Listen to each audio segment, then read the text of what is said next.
Hi guys, I want to share this revelation from the Lord through my Bible reading yesterday in Genesis chapter 41. This is the story of Joseph when he interpreted the dreams of the Pharaoh. That means 7 years of abundance and 7 years famine.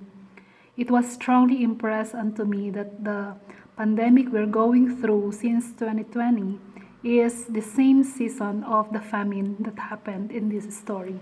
And I told the Lord if it would take 7 years, it would be very difficult for all the people to thrive these 5 years more. And so I kept it in my heart and prayed about it. And however, in the afternoon, I attended this Zoom meeting about the end times, which was led by some leaders of faith in the Philippines and was attended by 180 participants. And there was a word to them from the Lord that they are encouraging people to prepare for a calamity, a famine in the land. And they even asked the people to stock sacks of rice according to the number of the members of the family and the consumption. And so I said, wow, this is connecting to my Bible reading this morning.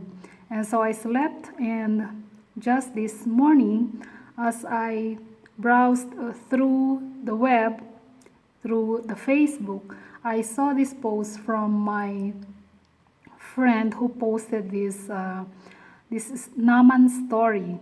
Okay, Naaman is a leprous man, and he was instructed to dip or to submerge his body in the Jordan River for 7 times to be healed.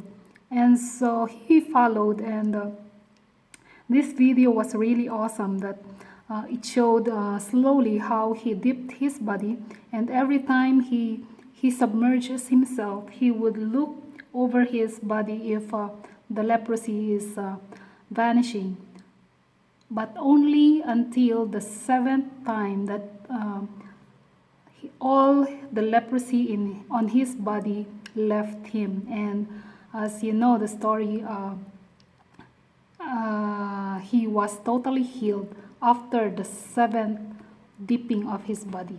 And so as I remember again these 7 years, seems that God is confirming that this pandemic will leave the nations after the 7 years.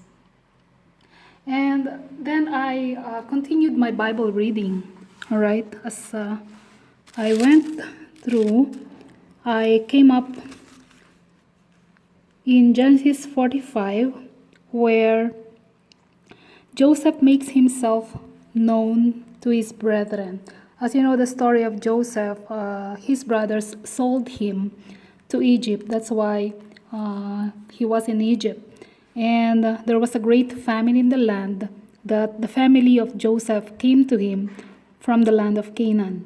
And so he forgave them. And in verse 6, he said, "For these 2 years hath the famine been in the land, and yet there are 5 years in the which there shall neither be earing nor harvest."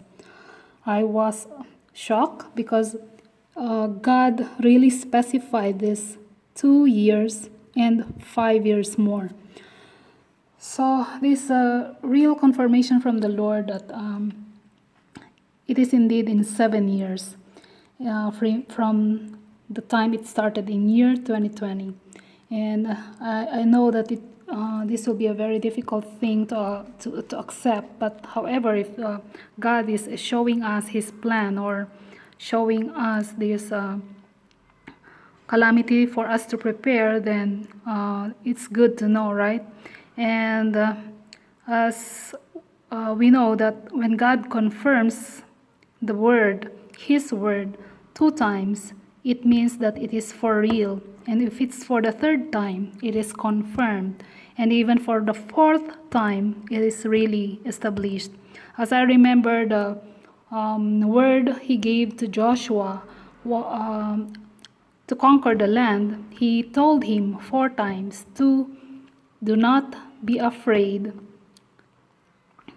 be courageous. Okay, it's the same thing that I'm encouraging everyone, that even if this is the case, these 7 years, whether it be just a 7 years famine or it is the part of the 7 year tribulation as they are saying, I'm not sure about this, but as if this is true, or if this is confirmed that we will go through these 7 years, then let us be prepared, prepare our family, and yes, let's take this message from the Lord to prepare ourselves, so God, for the good of our family and for the good of our lives. All right. So rest assured that if you are a believer of Christ, it is assured that He's in control, and that He will take care of us even in this calamity. All right. There are even news that there are more variants coming. This is frightening, but do not fear, God said. So, yes, believe in the Lord. That's all we can do right now, for faith overcomes the world. Amen.